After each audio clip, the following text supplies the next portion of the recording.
Bowser has finally found the one thing Mario can't stop: global warming. So he's flooded every kingdom with lava in hopes of burning everything Mario has ever cared for to the ground. Doing this takes time, however, which gives Mario and Cappy an opportunity to make their way through the kingdoms before being burned alive with all of their friends. Right off the bat, Cap Kingdom is a disaster. The local Bonitors are in shambles, and I'm finding out that this is gonna be so much harder, dude. What? After rushing through town, Mario is forced to take this scuffed elevator to Top Hat Tower, and it's hardly my fault for clipping the bridge at the top and sending Mario to his fiery death. Through a miracle of science, Mario is somehow reconstructed and makes it up the elevator this time, and luckily this skips most of the kingdom. After a quick battle with Topper, Mario takes one last look at the burning wasteland before the two set off for Cascade Kingdom, where things really heat up. Get it? It's a lava joke. In Cascade Kingdom, I use the Chain Chomp to collect the first power moon, and while this moon is unchanged by the lava, I can't say the same for the next. I capture this T-Rex to perform what's known as Dino Skip, a clever jump off this trampoline that allows us to enter the Madame Brood fight early. The fight goes smoothly, but there's something I did not account for. Wait, go! No! No! Why can't I get it? Why is this happening? I need to get the moon.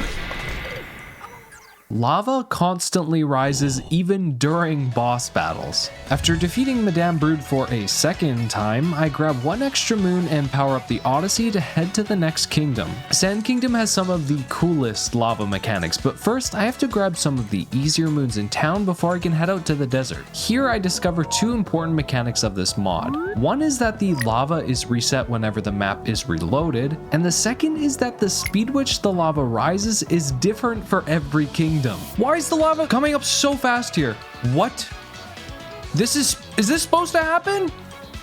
How am I supposed to do this? Since the lava rises so quickly in Sand Kingdom, I'm forced to change my playstyle to focus on getting only 1 or 2 moons before Mario's inevitable death. And more often than not, I'm only getting a singular moon. I collect some of the Bullet Bill moons around Tostarena Ruins, some of which cut it very close to the lava, but after collecting the treasure of Jaxi Ruins, I discovered something huge. Jaxi can sit on lava. And after bouncing on his head until the entire Sand Kingdom was covered in lava, I remembered you can drive Jaxi. If we take the Jaxi, we can run on the lava. Where do we go with this? Where do we go? I don't even know where all the moons are up here. There's one up here. But I don't know if this is a good thing because this advances the plot. Everything's just under lava. Yeah, moon shards in the sand. I don't think they're in the sand. I collect one more moon at the ruins and then fast travel back to the Odyssey to make my way for the Oasis. Here I collect 2 more moons in quick succession and discover Jaxi isn't the only thing immune to the lava. Oh wait, am I moving? I can't tell if I'm moving. I don't think it's moving. No. On my second try, I managed to get the Cactus Moon, die again, and with a couple more moons, Mario and Cappy are once again ready to set off. Koarhine, says Cappy, trying to cheer up Mario, but Mario was deeply scarred from seeing so many lives lost. In Lake Kingdom, I was starting to think this game was busted as I wasn't seeing any lava, but I can assure you it was there. Oh, there's the lava. Okay. This was annoying as most of the moons reside at the lower parts of the lake, so instead I started by getting my ass beat by Rango. How did I not jump on his head? Why do I struggle so hard with Rango? It's pathetic. I beat him on my second try and then made my way to the bottom of the lake to collect more moons. Oh wait, just kidding, that moon's going under the lava. And so is that one. Thank you, Lake Kingdom, very cool. I don't remember what other moons I can get here. Despite multiple priceless ancient artifacts being destroyed, Mario was unfazed and eventually found a note moon and then maneuvered through this small tunnel filling with lava to find the final moon. No, Mario! Yes! This one was actually really cool. With the Odyssey fueled up and the ashes of their friends spread throughout the lake, the duo head for Wooded Kingdom. For some reason, I thought Wooded Kingdom would be easy due to all of the verticality, but boy was I wrong. Things aren't too bad to start as Mario can grab the moon from Mips and the lava actually helps break open this rock for the second moon, and then Mario dies. Upon waking up, he must now run as fast as possible to get the moon tucked away inside the tunnel, climb the cliff to get the nut moon, and then use an uproot to get the nut moon in the red maze. Normally, you would then just long jump over this gap and keep going, but Mario dies. Waking up again at the Odyssey, he must run even faster, just barely getting the nut moon in the dead end, and then no! Luckily, he can use the checkpoint to start at the top, but the lava blocks us from the regular any percent route where you'd get the moons in this waterlogged pipe. So I continue on up to bust a nut on the crumbling tower, and then no! He somehow makes it into the sub area, and luckily in here there isn't any— there's lava in here! Yeah, he dies.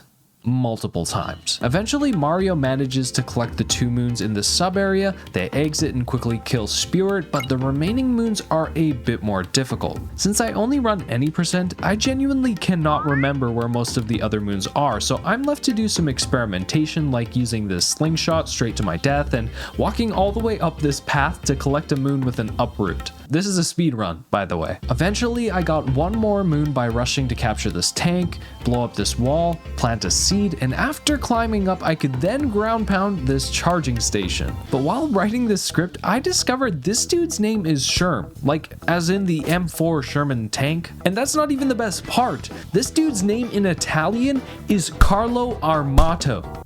What?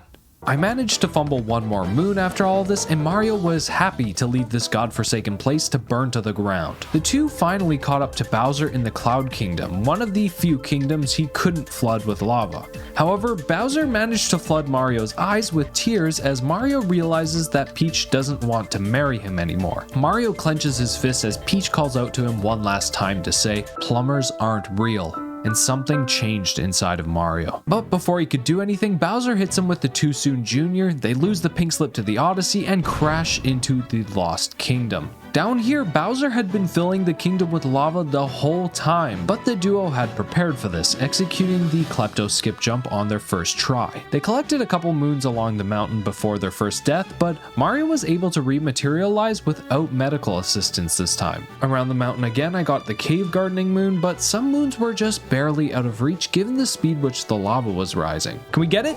Come on! No! A few more passes managed to get a couple more moons, and then I decided to grab one at the peak of the Lost Kingdom mountain. I actually accidentally got the checkpoint here, but realized it opened up a bunch of opportunities.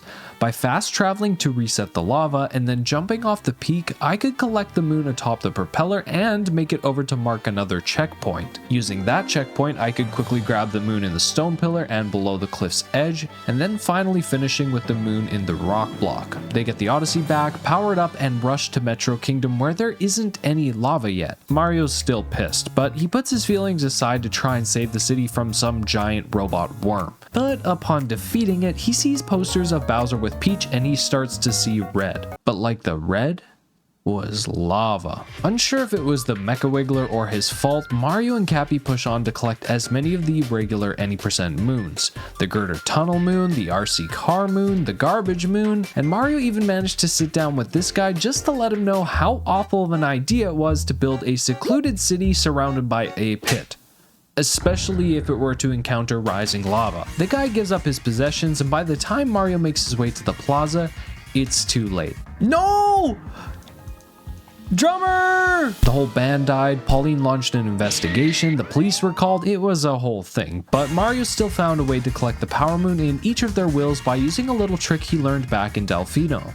Insurance fraud. With the lava reset, Mario decided to collect some of the higher moons, but chose to take the stairs for a more scenic route. Honestly, this challenge is so cool in New Donk City because there is just so much variety in vertical positioning for the moons here. I collected more as I climbed, but I couldn't help but admire the view from the tallest building. Mario couldn't help but let the intrusive thoughts win, allowing the entire city to be filled with lava, and it was here that I discovered there is actually a limit for how far the lava will rise, which is neat. To cool off, Mario collects the moon above the pool, flies over to the one where the pigeons gather, and along with a few more, he leaves behind the roasted citizens of New Donk City. Snow Kingdom is pretty tame. I grab the moon from Toad, and then I discover while the lava isn't rising here, it may be because Shiveria is flooded with it already. Luckily, it's actually fine down below, so I can quickly gather 3 power moons around the town and then head for the sub areas. 2 moons in the poison area, 2 moons in the icicle cavern, 1 moon behind the snowy mountain, and the final moon from the shop. And while this kingdom was pretty unaffected, the next kingdom that Mario visited was completely different. Welcome to Seaside Kingdom, but there's no sea anymore. So welcome to Side Kingdom. Wait, there's no water? There's no water? There's no water, there's only lava. Wait, what? Okay, this looks crazy. That looks so cool. Having no water means this kingdom becomes a lot more difficult, so I start with a few of the easy moons that are unaffected. I then discovered that lava is just sometimes invisible, which caused me some troubles later on. Wait, there's lava. What? Interestingly, the Cheep Cheeps continue to swim until you capture them, which is cute, but Mario was realizing this would be another challenge due to how much distance was between moons. But he accepted the challenge, even if it meant burning up every single Side Kingdom resident. I then got the bright idea to see what would happen if Mario was in the 2D area when the lava was rising, producing this fun visual. This is so hard to see what's going on. Using Gushions, Mario moves around to collect some checkpoints first to establish a transportation network. With this, I'm able to get the shortcut moon after a couple of attempts and actually managed to pull off this goofy jump for the Dory moon. Yes! Off the invisible lava! I ran around trying to find some extra moons, as most of the any percent moons were either broken because I couldn't use a Cheep Cheep or inaccessible due to the lava rising. Mario opted to grab some higher up moons, utilizing the local populace before they were incinerated. A Gushion to reach this moon on the stone pillar, another Gushion to access this moon in the hot spring, and then LARPed as a Goomba to gaslight this lady into thinking she found love. The two-leaf Side Kingdom, and I don't even have something funny for the next kingdom because this one is actually just super cool. Well, the kingdom after the next kingdom, because for some reason Luncheon Kingdom just completely broke the game. So something Mario already had lunch and wound up in Ruined Kingdom. Normally in Ruined Kingdom you fight this giant dragon, which due to its attack patterns is basically like an auto scroller, a level that follows a set path and a set pace. However, the rising lava here puts an extra twist on the whole experience, as by the time the dragon makes its final attack, there is nowhere to land without taking damage. At first I figured this was an oversight and the battle was impossible, dying every time right before the final attack. And then this happened. That was a fast second cycle. I don't know. I genuinely don't think there's enough time to beat this. Wait, there is enough time to beat it. Wait, there is enough time. Hold. What? That boss fight is way cooler with the lava. That was sick. That was so cool. No! It turns out it's actually possible. Everything just needs to be perfectly executed. Each time the dragon's head drops, you must damage boost on top before he stops glowing so that you can remove all of the stakes a second early. Next, make sure you initiate a ground pound before the vulnerable spot appears to shave off some extra milliseconds. And then lastly, you must have 2 health remaining at the end of the battle to be able to damage boost once on the lava to collect the moon.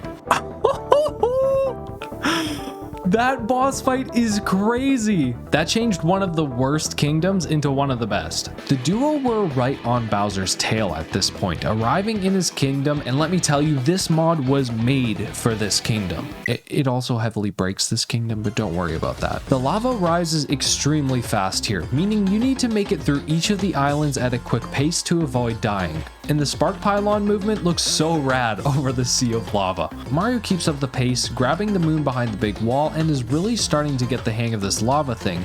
In fact, watching all of the previous kingdoms burn to the ground has made Mario enjoy this now. He doesn't seem to mind if the lava outpaces him, because he knows exactly how to arrange himself on a subatomic level to try again, each checkpoint helping him move a little bit further along every life. One thing I didn't anticipate though was that the lava was layered in this kingdom, meaning starting from further checkpoints didn't necessarily buy you the full time from the start, as you can see here. Mario continues up to the main courtyard entrance and quickly defeats Harriet, but Topper has a special technique he was yet to unveil. By riding the wave of lava, the dude just floats away, essentially soft locking the game. Is he just trapped up there forever? I'm just soft locked. I can't beat him. This is Bowser's real technique. is just to never let you win. Come fight me, you coward! What is he doing? Why is he up there? So this essentially means there's a time limit to kill both Harriet and Topper. Attempt after attempt, the Brutals continue to evade Mario with the forbidden jutsu until Mario realizes he can use the layered lava to his advantage. By seeking refuge in a nearby spark pylon, he lets the first layer of lava pass, then kills both of the Brutals one after another, granting him one more power move. Mario then rushes up to the top of the kingdom to find Bowser himself is now made out of lava. Mario then clenched his fist and muttered to himself, "It's Mario time," and then proceeded to Mario all over the place. Doing so, Mario eliminated Bowser's family of 4, and Bowser fled to the moon with Peach to try to escape. But Mario wasn't going to let that happen. He followed them into space, crashed their wedding, and left them stranded in the moon caverns. With his enemies now trapped, Mario had a different goal in mind. Instead of continuing to pursue his ex-wife, Mario made his way to the Mushroom Kingdom, where he would then call on his third most well-known talent, one we have known about since 1985, arson. He burned the entirety of the Mushroom Kingdom to the ground, including every single toad inhabiting the island. But that wasn't enough for Mario. So in one final act of defiance, he returned to Bowser's wedding venue to not only flood the moon with lava, but to burn the entire universe to its inevitable heat death.